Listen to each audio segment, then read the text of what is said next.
Assalamualaikum warahmatullahi wabarakatuh. Perkenalkan, nama saya Fadil Akbar Maulana, NPM 21310500053, Prodi Sosiologi Agama B, Fakultas Usuluddin dan Studi Agama-Agama. Di kesempatan kali ini saya akan mempresentasikan kedatangan Islam di Nusantara, Islamisasi, Wali Songo, dan kedatangan Islam di Nusantara dari Samudra Pasai hingga Tidore Ternate. Masuknya Islam di Nusantara. Sejak zaman prasejarah, penduduk kepulauan Indonesia dikenal sebagai pelayar-pelayar yang sanggup mengarungi lautan lepas.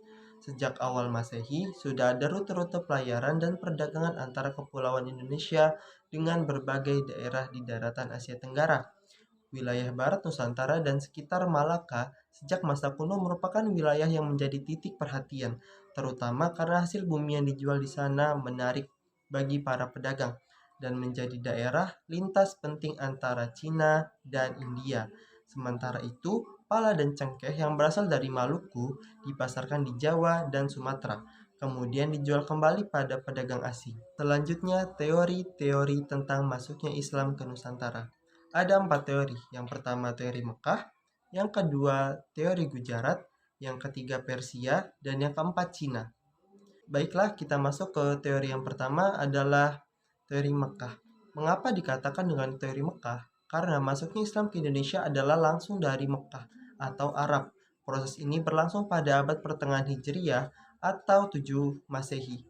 Tokoh yang memperkenalkan teori ini adalah Haji Abdul Khairul Amrullah atau yang sering kita kenal dengan Hamka, salah seorang ulama sekaligus sastrawan di Indonesia. Baiklah, kita masuk ke teori yang kedua adalah teori Persia. Mengapa dikatakan dengan teori Persia? Karena kedatangan Islam ke Indonesia berasal dari Persia atau Parsi, atau yang kini kita kenal adalah Iran. Pencetus dari teori ini adalah Husain Dijajadiningrat, sejarawan asal Banten. Dalam memberikan argumentasinya, Husain lebih menitik beratkan analisisnya pada kesamaan budaya tradisi yang berkembang antara masyarakat Persia dan Indonesia. Teori selanjutnya adalah teori Gujarat. Mengapa dikatakan dengan teori Gujarat? Karena kedatangan Islam ke Indonesia berasal dari Gujarat pada abad ke-7 Hijriah atau abad ke-13 Masehi. Gujarat ini terletak di bagian India bagian barat, berdekatan dengan Laut Arab. Tokoh yang mensosialisasikan teori ini kebanyakan adalah sarjana dari Belanda. Yang mengemukakan teori ini adalah J, berasal dari Universitas Leiden pada abad ke-19. Teori selanjutnya adalah teori Cina. Mengapa dikatakan teori Cina? Karena proses kedatangan Islam ke Indonesia, khususnya di Pulau Jawa, berasal dari para perantau Cina. Orang Cina telah bergabung dengan masyarakat Indonesia jauh sebelum Islam dikenal di Indonesia. Baiklah, kita masuk ke materi selanjutnya adalah Wali Songo. Sebelum kita masuk ke Wali Songo, saya akan menjelaskan sedikit tentang proses masuknya Islam. Islam masuk ke Jawa pada abad pertengahan Hijriah pada abad ke-7 Masehi.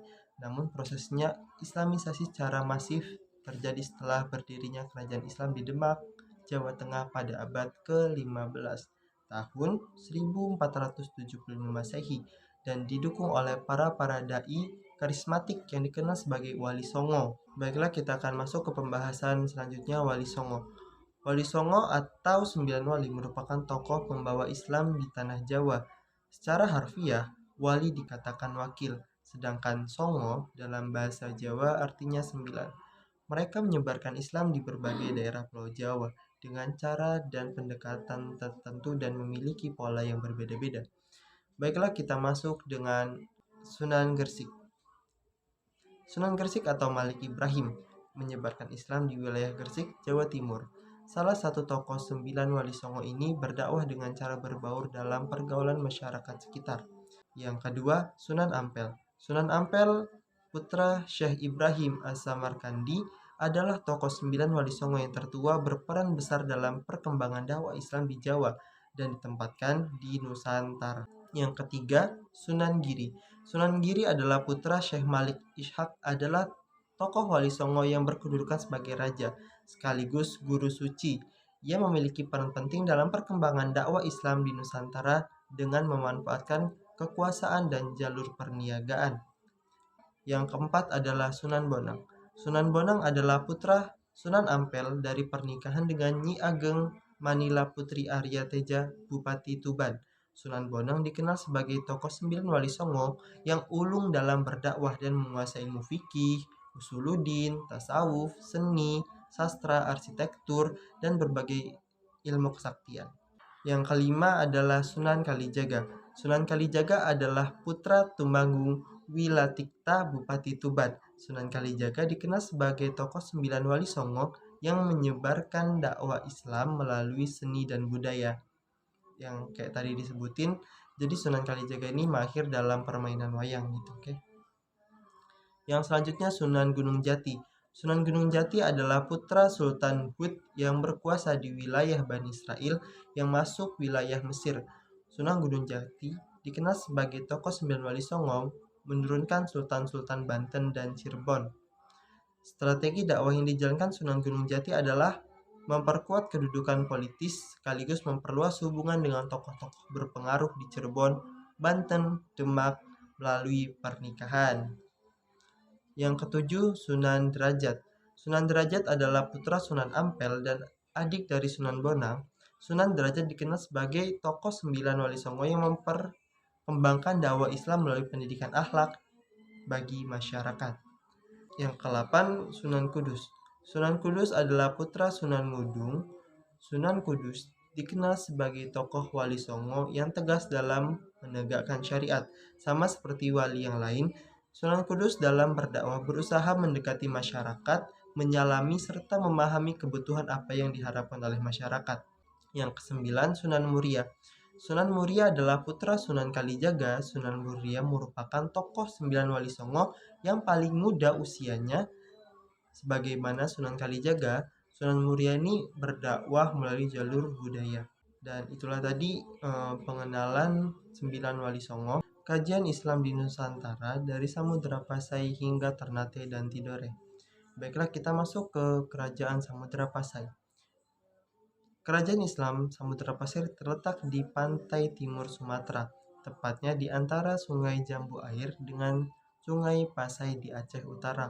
Berdirinya Kerajaan Islam Samudra Pasai pada tahun 1285 Masehi, mendapat dukungan politik dari Kerajaan Mamaluk di Mesir. Pada mulanya Kerajaan Samudra Pasai terdiri dari 2 daerah yang berdiri sendiri, yakni Samudra dan Pasai. Kedua daerah ini telah dikenal oleh para pedagang jauh sebelum kedatangan agama Islam. Para pedagang tersebut telah menjadikan daerah ini sebagai tempat persinggahan dan tempat bermukim saudagar-saudagar Arab, Pasai dan India. Akan tetapi, setelah Islam menguasai daerah tersebut, keduanya daerah otonom berada dalam suatu wilayah kekuasaan Islam, sehingga namanya menjadi Kerajaan Islam Samudra Pasai. Setelah Sultan Iskandar wafat, pusat perdagangan pindah ke Malaka, dan ini mempercepat keruntuhan Kerajaan Islam Samudra Pasai, sehingga setelah itu tidak banyak data dan informasi yang diperoleh mengenai kelanjutan kerajaan ini. Yang kedua, Kerajaan Malaka. Kerajaan Malaka di pantai barat Semenanjung Malaka merupakan sebuah kota pelabuhan terbesar dan letaknya menghadap ke laut. Kerajaan Malaka merupakan pusat perdagangan dan penyebaran Islam di Asia Tenggara.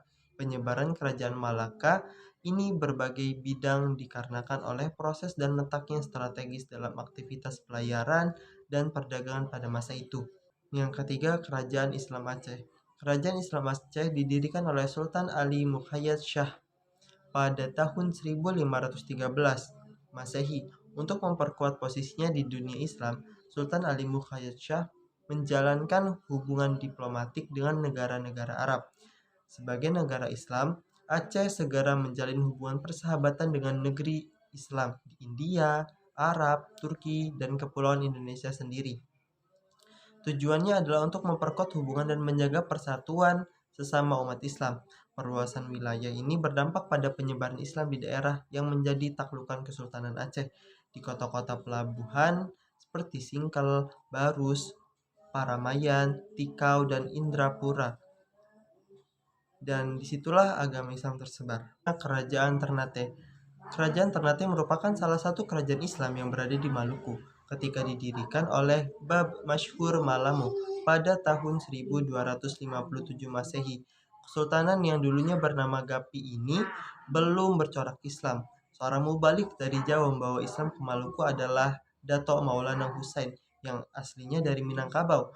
Pada akhir abad ke-15, ia berangkat dari pesantren Giri ke Jawa Timur ke Ternate dan memanfaatkan hubungan yang telah terbangun antara Jawa dan Maluku. Maulana Husain sangat pandai membaca Al-Quran hingga para pribumi yang banyak mengajukan untuk diajarkan membaca Al-Quran dengan cara halus. Maulana Husain mengatakan bahwa Al-Quran ini adalah kitab suci orang Islam. Untuk membacanya, seseorang harus terlebih dahulu menjadi Muslim.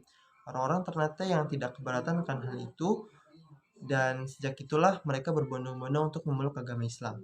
Selanjutnya, Kerajaan Tidore. Kerajaan Tidore berada di sebelah selatan Ternate.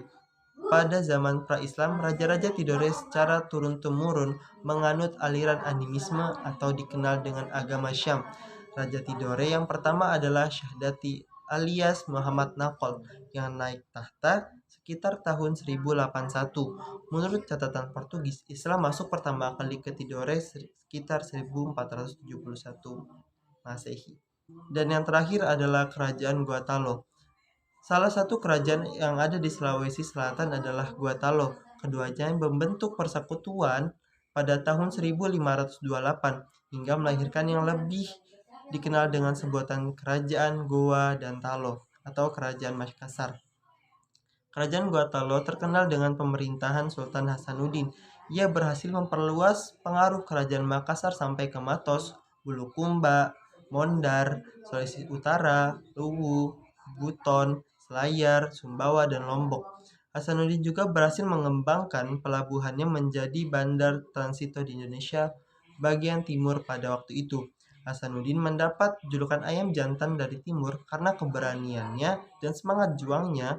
Makassar menjadi kerajaan besar dan berpengaruh terhadap kerajaan di sekitarnya. Kerajaan Guadantalo dari segi ekonomi dan sosial budaya.